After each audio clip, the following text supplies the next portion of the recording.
dije la primera semana de toda esta serie, le dije, hay diferencias en diferentes iglesias, hay muchas diferencias, hay muchas iglesias, diferentes estilos, y hay diferencias en medio nuestro que son secundarios, que todavía somos hermanos en Cristo, somos diferentes, pero somos hermanos en Cristo. Pero no todos los que somos diferentes somos hermanos en Cristo, y es importante saber la diferencia. ¿Se acuerda que yo le dije que hay iglesias en las que las mujeres pueden predicar? Hay iglesias en que no pueden predicar. Hay iglesias en que las mujeres se tapan la cabeza o el rostro. Hay iglesias en que no se tapan la cabeza o el rostro. Hay iglesias en que el pastor predica todos los domingos con corbata y saco. Hay iglesias en que a veces predica con corbata y saco, y hay iglesias en las que el pastor o el predicador no usa ni corbata ni saco. Son diferencias secundarias. Hay iglesias en que se reúnen el domingo a las 6 de la noche, 11 de la mañana, 3 de la tarde, diferentes horarios. Hay diferentes estilos. Hay iglesias en que canta del himnario. Hay iglesias en que se canta solamente la música que está saliendo la semana pasada, que acaba de salir. Hay diferentes estilos de música, diferentes estilos de adoración, diferentes estilos de predicación, diferentes estilos de vestuarios dentro de la iglesia. Hay tantas diferencias, pero aún así podemos ser hermanos en Cristo. Por ejemplo, quizás ayer en el clásico hay una familia que tiene 2 hijos con un equipo y 2 hijos con otro equipo. Tal vez se pelearon ayer después del clásico, pero siguen siendo familia, siguen llevando el mismo apellido. Ayer la gracia y misericordia del Señor triunfó nuevamente, como siempre lo hace, pero seguimos siendo hermanos en Cristo, porque nuestro Señor es real. Amén. ¿Cuántos creen que es eso? Y entonces quiero que podamos recordarnos las diferencias que existen. No significa que que no podemos tener relación con ellos, pero sí hay diferencias que existen, de la cual nosotros debemos de tener mucho, pero mucho cuidado. Y esas diferencias son las bases de lo que hemos aprendido en esta serie. Si yo pudiera resumirle toda la serie en una frase, yo le diría lo siguiente: nuestro credo incluye, como iglesia, que la Biblia es la autoridad máxima en nuestras vidas. La Trinidad es la Trinidad de Dios, la existencia del pecado, la naturaleza de Cristo es 100% Dios y 100% Cristo ha resucitado físicamente. Lo que nos enfocaremos en esta mañana, nuestra salvación es únicamente alcanzada por medio de nuestra fe en Cristo Jesús. Esos son los 7 diferentes puntos en la que nosotros debemos de abrazar, en la cual nosotros no podemos tener diferencia con alguien que quiera llamarse hermano en Cristo. Si hay diferencia en uno de estos puntos, hay que tener mucho cuidado con esa creencia. Todas las religiones que nosotros vemos en el mundo tienen 1 o 2 o 3 o más diferencias en estos puntos que le he mencionado. Y hoy queremos hablar, enfocarnos específicamente en por qué nosotros somos salvos únicamente por fe. Diga conmigo: salvos por fe. Nuevamente, somos salvos por la fe. Hoy queremos hablar o aprender o estudiar la Biblia para entender por qué es que nuestra fe es la única cosa que nos salva. Por qué somos salvos únicamente a través de nuestra fe, y nuestra fe puesta en la persona de Cristo Jesús. Y va conmigo en su Biblia a Efesios capítulo 2, versículo 1 al 9. Efesios 2, 1 al 9. Yo sé que muchas personas cuando leen la Biblia solamente lo leen rápidamente, pero no, como que no subrayan o no colectan o no perciben ciertas palabras. Y yo quiero decirle que cuando la palabra nos da ciertas palabras ahí, es importante que las notemos. Efesios capítulo 2, versos 1 al 9. Yo solo leo, usted lo lee conmigo. Si no trajo su Biblia en esta mañana, puede ver en la pantalla de igual manera. Efesios 2:1 dice: y Él os dio vida a vosotros cuando estabais, diga conmigo, cuando estabais muertos en vuestros delitos y pecado. Lo que señala el apóstol Pablo ahí, está señalando de la condición nuestra, la condición humana, la condición natural con la cual nosotros crecemos en este mundo. Me da mucho gusto cuando él dice, lo primero que él señala es la condición en la que nos encontramos antes de llegar a la fe en Cristo Jesús. Cómo nos encontramos antes de llegar al Señor, cómo nos encontró Cristo muertos en nuestros delitos y nuestros pecados. Hay que recordar lo que Cristo mismo nos dice cuando él dice, yo vengo a dar vida y vida en abundancia. Nosotros antes de Cristo nos encontrábamos muertos en nuestros pecados y nuestros delitos. Verso número 2 dice, en los cuales, hablando de los pecados, anduvisteis en otros tiempos siguiendo, en otras palabras, una decisión al seguir la corriente de este mundo, conforme al príncipe de la potestad del aire, el espíritu que ahora opera en los hijos de desobediencia. Quiero que podamos notar lo siguiente. Cuando él menciona desobediencia, está señalando específicamente a lo que es la diferencia entre obedecer y desobedecer. Si somos hijos de desobediencia, significa que hay algo como lo que es la obediencia, ¿sí o no? Si existe la desobediencia, debe existir la obediencia. Si existe la desobediencia, ¿a quién estamos desobedeciendo? ¿A quién estamos desobedeciendo? ¿A cuál parámetro estamos desobedeciendo? Si somos desobedientes, ¿a quién? Pablo hace una referencia ahí a la existencia de Dios. Hace una referencia ahí a lo que es la ley moral de Dios. Hace una referencia a cómo nos encontramos nosotros antes de llegar a los pies de Cristo. Dice, todos nosotros somos pecadores porque hemos decidido seguir nuestros propios deseos y no la ley de Dios.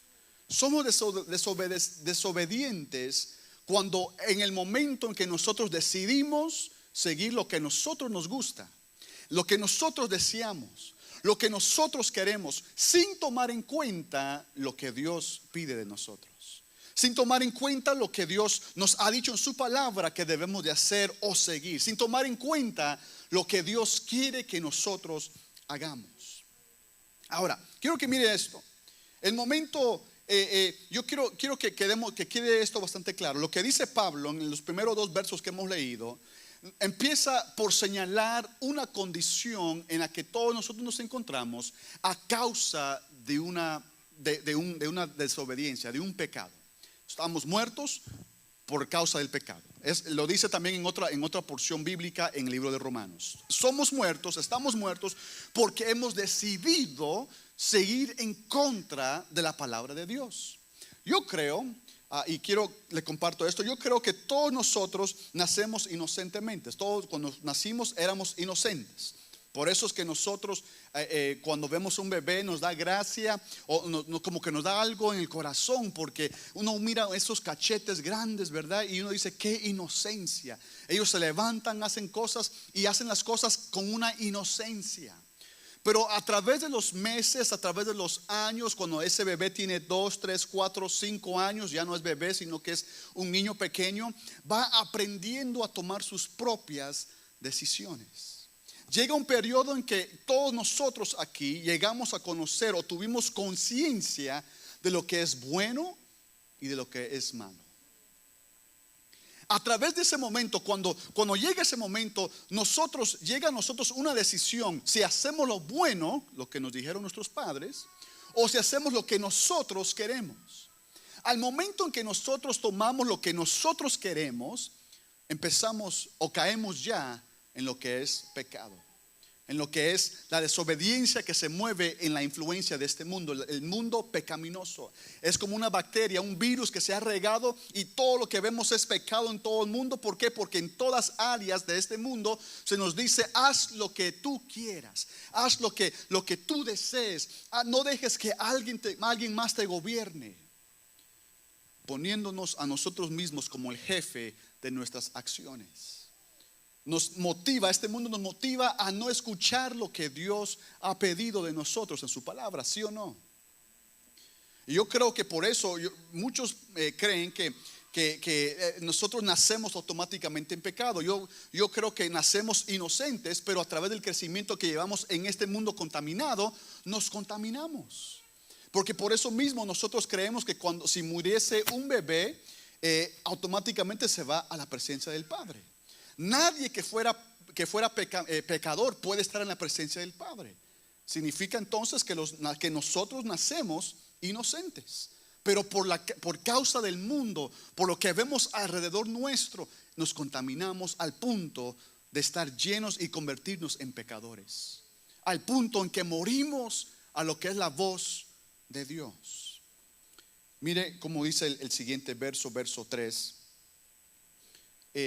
Antes de eso quiero que puedan notar que cuando se toman las decisiones en contra de lo que Dios quiere, es donde comenzamos en una rebeldía. Es lo que cayó, en eso fue que cayó Adán y Eva, cayeron Adán y Eva. Cuando tomaron su propia decisión, Dios les había dicho: no comerán de todo menos de este árbol.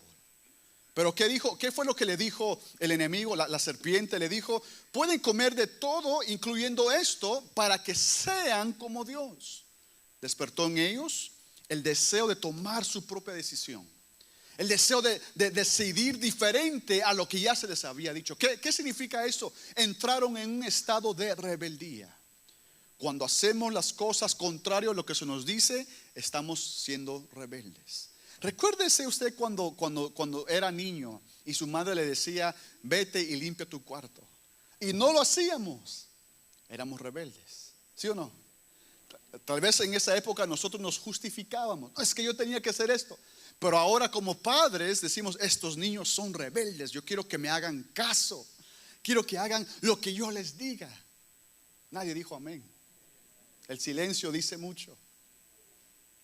Pero caemos en rebeldía el momento en que nosotros caemos en pecado, en el momento en que nosotros decidimos que nuestras decisiones son mejores que las de Dios para nuestras vidas.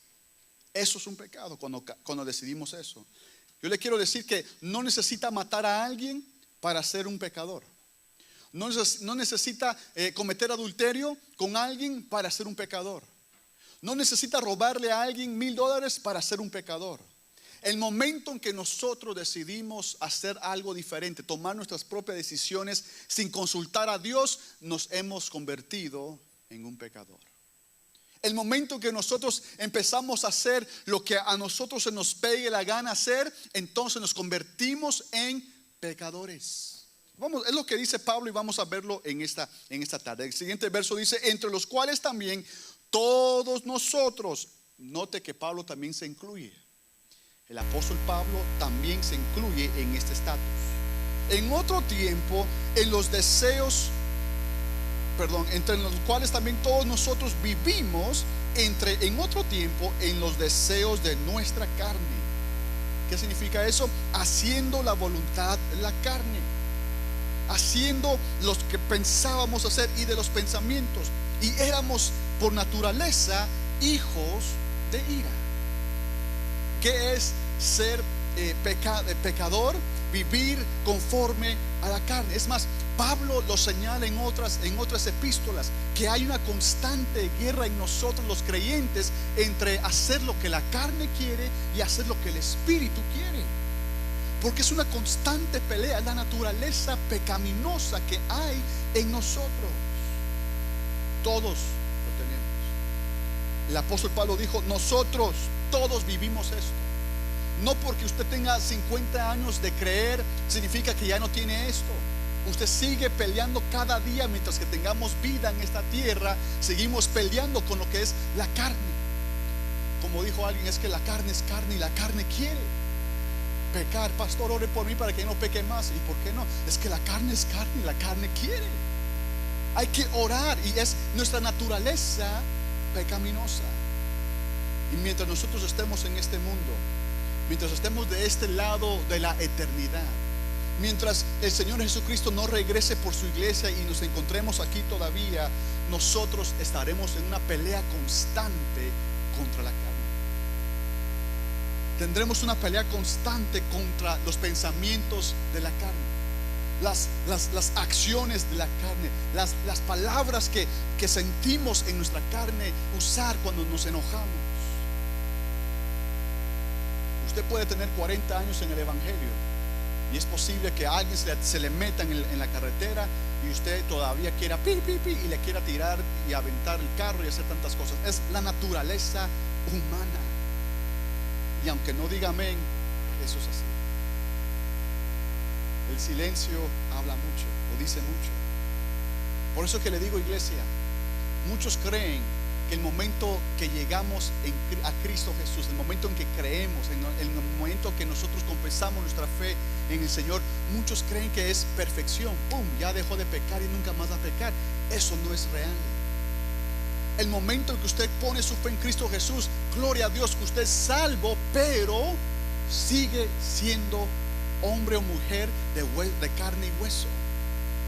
Algunos tenemos más carnitas que otros, pero todos somos de carne y hueso. ¿Sí o no? ¿Acaso quién de ustedes aquí que ha entregado su corazón a Cristo es fantasma? Levante su mano.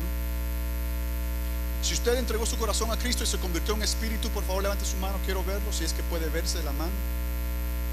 No. Si usted cuando entregó su corazón a Cristo siguió siendo carne y hueso, por favor levante su mano, quiero verlo. ¿Verdad que sí? Y por esa carne y ese hueso que compone su cuerpo, su vida, por eso es que nosotros seguiremos peleando mientras estemos aquí en la tierra, peleando con la naturaleza, la atracción del pecado a nosotros. Es algo real. Si usted quiere caminar, yo soy santo, cuidado, porque sigue siendo pecador. ¿Sí?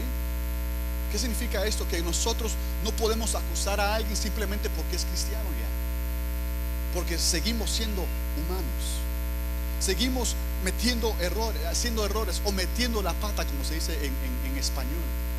Seguimos cometiendo errores, seguimos fallándole a Dios y a nuestro prójimo. ¿Usted se imagina si Dios dijera solamente tienen la gracia de salvación por una semana? ¿Cuántos estaríamos arruinados después de esa semana? Porque cada día necesitamos el perdón de Dios. Cada día necesitamos arrepentirnos ante el Señor. ¿Por qué? Porque somos humanos. Seguimos fallando, seguimos pecando, seguimos siendo pecadores hasta que el Señor venga a redimir nuestros cuerpos. En ese día glorioso, cuando seamos perfeccionados en nuestro cuerpo, entonces seremos diferentes. Pero mientras tanto, seguimos atados a esto. La diferencia es que Cristo vino a vencer por la muerte. Ya no somos esclavos del pecado, ya no somos esclavos de la muerte.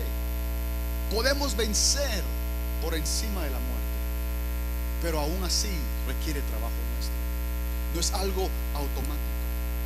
Y porque somos nosotros pecadores, porque estamos en esta condición de mundo decaído, en condición de pecado, por eso es que nosotros somos merecedores de la ira de Dios. Note por favor, en la Biblia cuando dice ira de Dios, nunca es una emoción de enojo. Muchos pensamos que Dios se enoja con nosotros porque cometimos un pecado. No, Dios no se enoja porque usted y yo cometemos pecados. Él entiende nuestra naturaleza humana. La ira de Dios que menciona la Biblia es un producto o es algo natural que ocurre a la separación de lo que es la santidad de Dios con el pecado humano. Dios no puede estar en presencia del pecado por su santidad.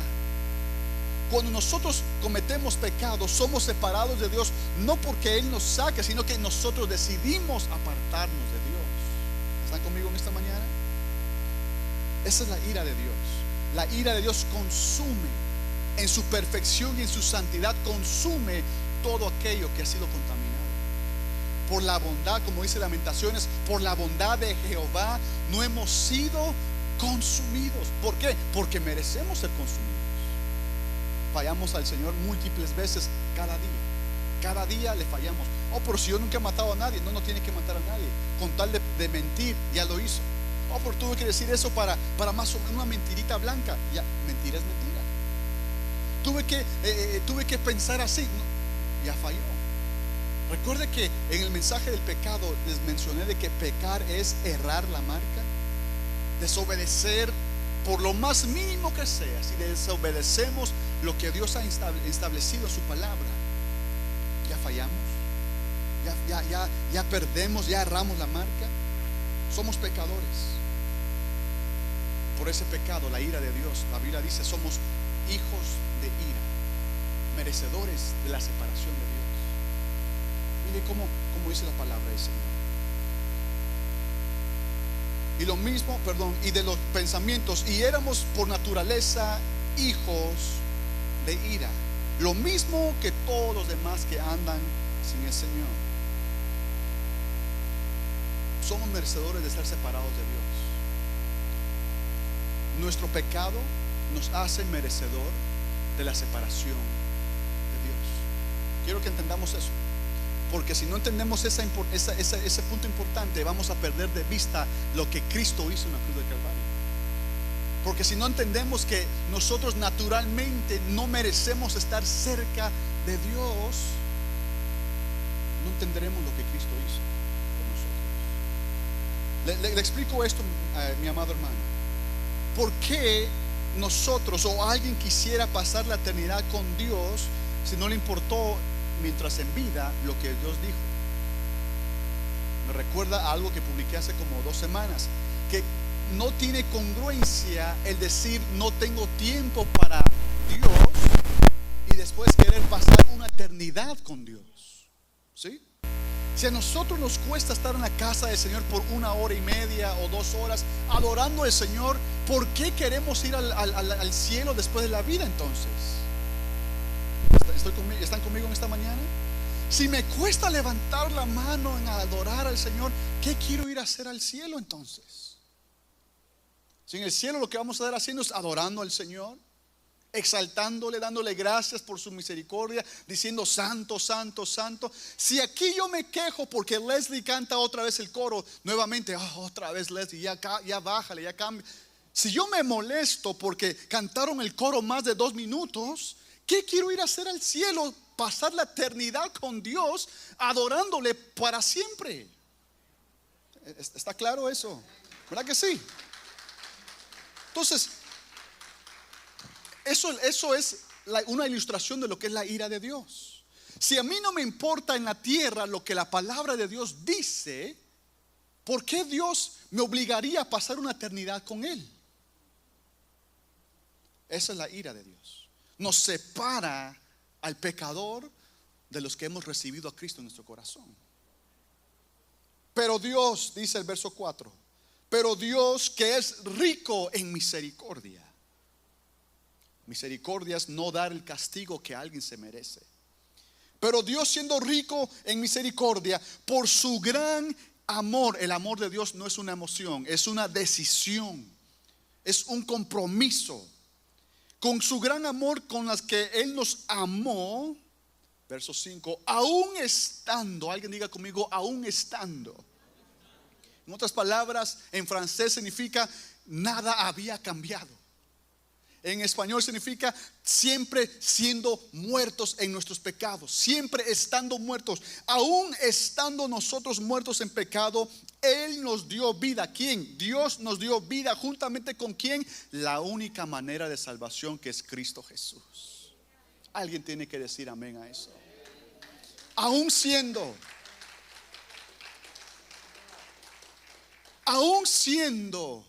pecadores. ¿Por qué es que la salvación nuestra es por fe y no por obras? ¿Por qué es que nuestra fe, nuestra salvación es únicamente a través de Dios y no por lo que nosotros podamos hacer? Porque aún siendo muertos, nosotros ni por más que quisiéramos pudiésemos salvar nuestras vidas. Aún siendo muerto en nuestros pecados, nos dio vida juntamente con Cristo. Y escuche esto, por gracia inmerecida sois salvo. Por gracia. Por gracia. Mire a su prójimo, dígale, por gracia yo soy salvo. Algo que no me merecía, algo que yo no me gané, algo que yo no logré, por gracia yo soy salvo. Algo lindo, por gracia. En otras palabras, yo no me gané mi salvación. Usted no se ganó su salvación. Nosotros no la ganamos ni la merecemos. Es algo que el Señor Todopoderoso nos dio. Él la ofrece. Él ofrece nuestra salvación. Y juntamente con Él, hablando de Cristo, nos resucitó. Ojo con eso, la palabra resucitar. ¿Por qué resucitar? Porque estábamos muertos. Nacimos inocentes con vida espiritual. A través del pecado morimos en lo espiritual. Pero cuando llegamos a Cristo, ¡pam!, nos resucita. Lo que Cristo hizo en lo físico era algo lindo de lo que nosotros pasamos en lo espiritual cuando llegamos a fe en Cristo Jesús.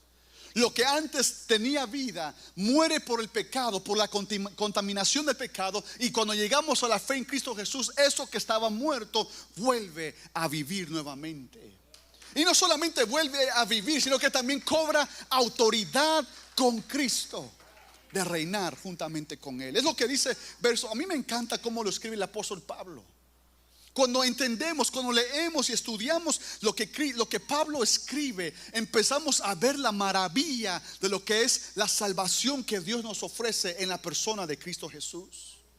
Él dice: aún estando muertos ustedes en pecado, lejos de Dios, fríamente, sin hacer nada, sin poder hacer nada, aún así nos dio vida en Cristo, porque son salvos por gracia. Y juntamente con Cristo nos resucitó y asimismo nos hizo sentar en lugares celestiales con Cristo Jesús.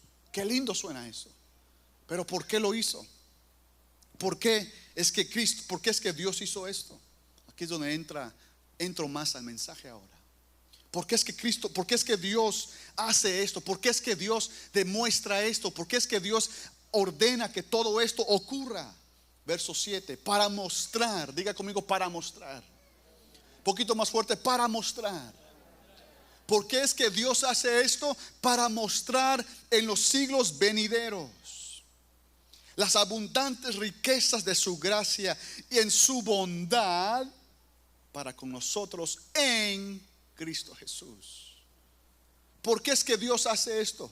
Porque en el 2004 iba a haber un muchacho, no, antes de eso, 2002, iba a haber un muchacho, un juvenil, sentado en la segunda banca, que iba a sentir en su corazón que Dios lo estaba llamando.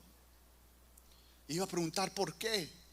Ese juvenil soy yo, que miles de años después necesitaría la gracia y el perdón del Señor. Hijo de pastor, sí, pero mis obras no me salvan. En la iglesia yo dormí debajo de las bancas cuando era niño, sí, pero eso no me salva. Yo fui a la iglesia todos los días que había servicio, sí, pero eso no me salva. Yo participé de ProTemplo y siempre compraba mi pupusa y mis chips y mi soda, pero eso no me salva. Hasta que en ese día, yo de 11 años, sentí en mi corazón que Dios, el Dios de mis padres, me estaba llamando. Y pasé. Y aquí dije: Señor, yo soy pecador y te abro mi corazón para que entres y me salves y me sanes y me restaures completamente. Y ese día yo entregué mi vida al Señor. Por eso que Pablo dice: para mostrar en ese año, para mostrar las riquezas de la bondad de Dios para nosotros en Cristo Jesús. Dios lo hace para mostrar su bondad, porque Dios es bueno y nos extiende la salvación aun cuando no lo merecemos. Solamente alguien bueno extiende algo a alguien que no se lo merece. Si usted tiene un jefe en el trabajo y usted le trabaja 40 horas y él le paga por 50 o 60 horas, usted no va a decir: ah, qué malo este jefe. No, gracias, jefe. ¿Sí o no? Usted le va a decir: gloria, Dios le bendiga, jefe. Yo voy a orar por usted para que el Señor toque su corazón aún más. ¿Sí o no? Si usted tiene un jefe que le da un bono 13 o bono 14, si usted tiene un jefe que le da, que le paga por demás o que no le cobra lo que tiene que cobrarle, usted es verdad que dice: yo tengo que cuidar de mi trabajo porque es un buen jefe. ¿Sí o no? Y si ese jefe le pide un favor extra, usted dice: no, con mucho gusto, yo se lo hago. ¿Por qué? Porque es un buen jefe. Le extendió algo que no merecía. Es lo que hizo Dios. Demuestra que Él es bueno. La Biblia dice que en la tierra no hay nadie bueno, solamente Dios. Siendo bueno, Él demuestra su bondad para nosotros, que ninguno merecía la salvación. Él la extiende. ¿Están conmigo? Él extiende su bondad, extiende su salvación, demostrando su bondad. Quiero que entendamos esto, iglesia, porque muchas personas creen que Dios es el que envía a la gente al infierno, y no es así. Si una alma se va al infierno es porque esa alma decidió rechazar la salvación que Dios le ofreció. Porque la Biblia dice que nosotros ya estamos en un camino de perdición. En otras palabras, si continuamos el camino que vamos, lo que nos espera es muerte eterna, lo que nos espera es condenación eterna, lo que nos espera es una vida sin esperanza. No hay manera de salirse, no hay manera de escaparse, hasta que Dios tuvo que intervenir hace 2000 años atrás, encarnándose, dando a su Hijo unigénito por nosotros en la cruz del Calvario. ¿Para qué? Para abrir camino, para darnos esperanza. Porque todos estamos destinados a morir. Todos estamos destinados a ser condenados, a menos que hubiese una salida. Pero no la había. Tuvo que meterse Dios. Tuvo que infiltrar el Creador, la creación, para crear un camino, una manera de salvación. Cuando alguien muere y se va a una condenación, sin una condenación eterna, no es porque Dios lo envió para allá, es porque rechazó el salvavidas que Dios le ofreció. ¿Están conmigo? El momento que alguien muere sin Cristo, él o ella ha rechazado la salvavidas, el salvavidas que Dios le ofreció en su vida. La palabra dice en Mateo 25:41 que el infierno fue hecho para el diablo y sus ángeles, no para el ser humano. Dios no quiere que nadie se pierda. Primera de Pedro lo dice. Dios no quiere que nadie se pierda, sino que todos prosigan al arrepentimiento. Dios quiere salvarlo. Dios quiere, si usted vino sin Cristo, Dios quiere salvarlo. Dios quiere ofrecerle esperanza eterna. Dios quiere ofrecerle vida. Dios quiere ofrecerle esperanza. Si usted lo necesita, solamente tiene que entender lo que Cristo hizo y aceptar en su corazón que no hay otra manera, que no hay otra esperanza. El infierno no fue hecho para nosotros, pero cuando rechazamos la salvación de Dios, ahí terminamos. No es que Él sea malo. Oh, qué mala onda Dios que envía al infierno a la gente. No, el hombre ya va para allá. Lo correcto es que qué tan bueno es Dios, que aun cuando no lo merecía, Él me ofrece salida de ese camino a la que iba. Esa es la bondad del Señor. Y Pablo dice en verso 8: porque por gracia, diga conmigo, gracia. Por gracia sois salvo por medio de la fe en Cristo Jesús. Y esto, hablando de la salvación, y esto no de vosotros, pues es un don, es un regalo de Dios, no por obras, para que nadie se gloríe.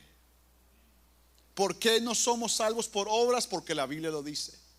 No somos salvos por obra, porque la palabra de Dios nos dice que es únicamente a través de fe en Cristo Jesús. Le voy a explicar un poco más esto. Este verso me encanta porque dice, nos señala algo, que la salvación es un regalo de Dios. ¿Qué significa esto? Que solamente Dios puede salvar. Ojo, solamente Dios puede salvar. Si solamente Dios puede salvar, entonces ¿por qué yo estoy tratando de salvarme? Si por más que yo intente, no podré salvarme, si el único que puede salvar es Dios.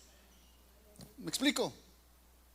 Si yo sé que por más que yo intente, por más que yo desee, por más que yo busque, jamás podré salvar mi propia carne. Porque la salvación es don de Dios, es un regalo de Dios. Si nadie más que Dios puede, entonces en vano yo trato de salvarme. Es un regalo de Dios y Él lo hace accesible únicamente a través de la persona de Cristo Jesús. Gloria al Señor por eso. Porque lo hace accesible. Él permite acceso a este regalo. Entonces, si yo pudiera resumir lo que dice Efesios 2, 1 al 8 al 9, lo que estamos leyendo, yo lo pusiera de esta manera y quiero expresarlo y quiero dejarles saber que se lo voy a aclarar un poquito más, porque puede ser que esta declaración que voy a hacer pueda confundir a algunos, pero quédese aquí conmigo. Como dice mi papá, sígale la huella al pollo, no se me adelante mucho, porque yo quiero que usted pueda que entendamos esto muy bien. Si yo lo resumiese, yo lo diría de esta manera: Dios nos extiende el regalo de la salvación inmerecida por medio de nuestra fe en Cristo Jesús. Entonces no podemos perder nuestra salvación, porque porque no es algo que nosotros nos ganamos, es de Dios. Pero sí podemos rechazar la salvación al momento en que rechazamos a Cristo Jesús. ¿Están conmigo? Y le digo, lo quiero aclarar porque yo sé que hay muchas personas que dicen: oh, entonces es de los salvos siempre salvo. No. Estoy diciendo nosotros, le acabo de explicar lo que dice Efesios. Nosotros, por más que intentemos, no podremos salvarnos nosotros mismos, porque la salvación no viene de nosotros. Salvación es de parte de Dios. Y al momento en que nosotros abrazamos eso, entendemos esto, que el regalo de Dios es la salvación a nosotros, cambia nuestra acción, cambia nuestra mente, cambia nuestras actitudes. Pero el momento en que nosotros rechazamos lo que Cristo hizo por nosotros, ahí perdemos ese regalo. ¿Está conmigo? Dios lo ofrece, pero usted y yo podemos rechazarlo. Dios ofrece el regalo de la salvación, pero nosotros rechazamos la salvación al momento en que rechazamos a Cristo Jesús. Por eso es de que no todo aquel que diga Señor, Señor será salvo. ¿Por qué? Porque ir a la iglesia no lo salva, porque ser líder de célula no lo salva, porque estar en el grupo de intercesión o aquí en los adoradores tampoco lo salva, ser pastor tampoco lo salva. Lo que nos salva es nuestra fe en Cristo Jesús. Tener en nuestro corazón, confesar con nuestros labios que Jesús es el Señor, que Él es el Mesías prometido, y entregarle nuestro corazón, eso es lo que nos salva. Y esa declaración es lo que lleva a que haya cambios en nuestras actitudes. Cuando yo reconozco lo que Cristo hizo por mí, yo no voy a querer hacer lo que antes hacía. ¿Están conmigo? Mucha gente, es que cuando la religión nos dice, si eres cristiano, no puedes hacer aquí, acá. Pero pierde de punto de vista lo que Cristo hizo. Y la gente, cuando entendemos relación, entendemos: wow, Cristo hizo esto por mí, entonces yo voy a dejar de hacer esto y esto y esto, porque no le agrada a Él. ¿Me estoy explicando? La salvación es por fe, no por obras. Si usted le dijeron que se va a ir al infierno porque no ofrenda y diezma, no es verdad. Si usted le dijeron que se va a ir al infierno porque no va a la iglesia, no es verdad. Si usted le dijeron que se va a ir al infierno porque no sirve en la iglesia, no es verdad. La única manera en la cual usted se va al infierno es si no cree que Jesús es el Señor. Pero cuando creemos en que Jesús es nuestro Señor, entonces yo doy ofrenda y diezmo alegremente por lo que Él hizo por mí. Yo sirvo al Señor por lo que Él hizo por mí. Yo atiendo a la iglesia por lo que Él hizo por mí. Cuando alguien dice: no, yo no voy a perder mi salvación si no voy a la iglesia. No, pero si usted es salvo en Cristo Jesús, usted se va a regocijar de ir a celebrar al Señor con los demás hermanos que compartimos nuestra fe. Por eso es que Santiago dice: nuestra fe no debe ser muerta. Las obras van a seguir la fe, pero no somos salvos por las obras. ¿Están conmigo? No soy salvo si voy o no voy a la iglesia, pero si soy salvo, yo asistiré lo más que yo pueda a la iglesia, sin sacrificar mi familia, sin sacrificar otras cosas. ¿Por qué? Porque yo quiero servir, quiero adorar al Señor juntos por lo que Él ha hecho en mí, por lo que Él hizo por mí. Y hay dos términos que quiero aclarar rápidamente, porque creo que si entendemos estos dos términos, nos irá mucho mejor entender lo que es el pasaje de Efesios que Pablo escribió. Santificación es la primera palabra de estas. Santificación es el proceso por el cual nosotros somos más como Jesús cada día, nuestro Señor. Santificación es parte y es obra de lo que Dios hace. Mire esto, por favor. Nadie de los que estamos aquí podemos santificarnos nosotros mismos. Dice la palabra en la epístola de Pedro que somos santificados por el Espíritu Santo. El Espíritu Santo es Dios. En otras palabras, Dios nos salva y Dios es quien nos santifica. En ningún momento el hombre recibe gloria para que no pueda gloriarse él mismo. En ningún momento el hombre puede salvarse, ni puede mejorarse, ni puede santificarse para agradarle a Dios, porque no es lo suficiente. ¿Están conmigo? Por eso que yo le digo esto. Había pensado en esto y no sé si lo voy a hacer, no creo, pero porque no soy autor, pero yo había pensado escribir un libro porque hay muchos libros que hablan de la autosuperación, del self-help que le llaman, y hay muchos que se mueven en el mundo cristiano. Yo digo, pero el hombre, por más que pruebe, más que intente, jamás podrá mejorar él solo. La única manera de cambio real y genuino es el Espíritu Santo. Es Dios obrando en nosotros, Dios operando en nuestros corazones, Dios cambiando el corazón de piedra por un corazón de carne, Dios cambiando la mente humana que ha sido pervertida por lo que hay en el mundo. Solamente Dios. Usted puede intentar 10 pasos, 12 pasos, 7 pasos, cuantos pasos, pero yo le voy a dar una solución mejor de un solo paso. El paso único que necesita es entregar su corazón a Cristo y someterse al Espíritu Santo, y el Espíritu Santo puede transformar lo que el hombre no puede hacer. Y ese es el proceso de santificación. Solamente Dios puede santificarnos, pero no somos salvos por nuestra santificación. Nuestra santificación es resultado de nuestra salvación. La razón por la que somos salvos cuando creemos en Cristo Jesús es por un término que se llama justificación, porque somos justificados ante Dios. Se lo explico de esta manera. En este país hay estados en los que existen ciertas reglas, y en esas reglas dicen que si usted tiene un fuego de arma en casa, alguien se mete a robarle y a matarlo, y usted lo mata defendiendo su casa, lo mata con su arma de fuego, y van a la corte.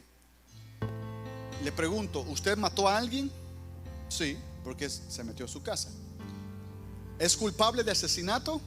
Técnicamente sí, pero legalmente no, porque es justificado. ¿Okay? Justificación no niega un acto que haya pasado. Justificación lo que hace es declarar inocencia al que es culpable de algo. ¿Cuánta gente culpable ha salido declarada inocente por la manera en que han maniobrado las evidencias? ¿Están conmigo? Lo que Cristo hizo por nosotros es esto. ¿Hay evidencia de pecado? Sí. ¿Pensamos como pecadores? Sí. ¿Actuamos como pecadores? Sí. ¿Somos pecadores? Sí. De acuerdo a la ley de Dios, todos fallamos. Nadie es bueno. Por cuanto todos pecaron, todos quedaron destituidos de la gloria de Dios. Pero vino uno,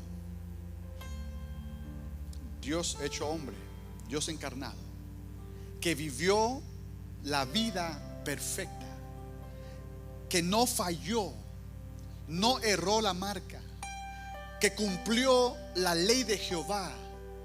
¿Por qué? Porque Él era Dios también. Su palabra era su esencia.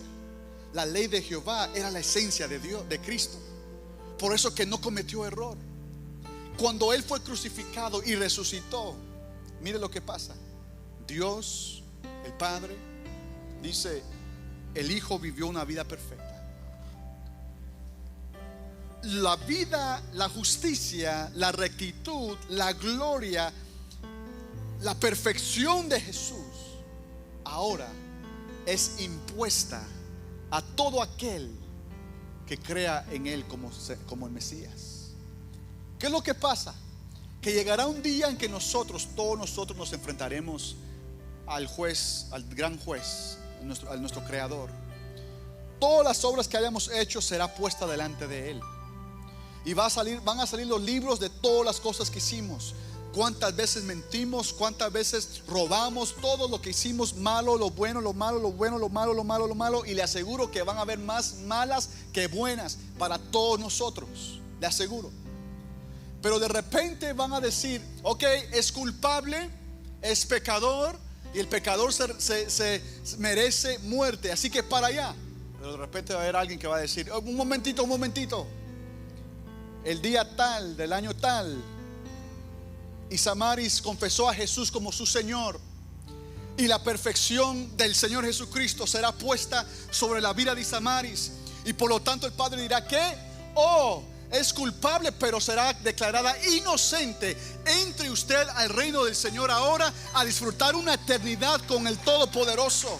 No por lo que ella haya dicho, hecho o pensado, pero por lo que Cristo hizo, por lo que Cristo vivió, por la victoria de Cristo en la cruz del Calvario. Yo me alegro mucho, porque yo sé que yo nunca seré lo bueno suficiente, pero a través de mi fe en Cristo Jesús, yo tengo acceso a una eternidad con Dios por lo que Él hizo por mí.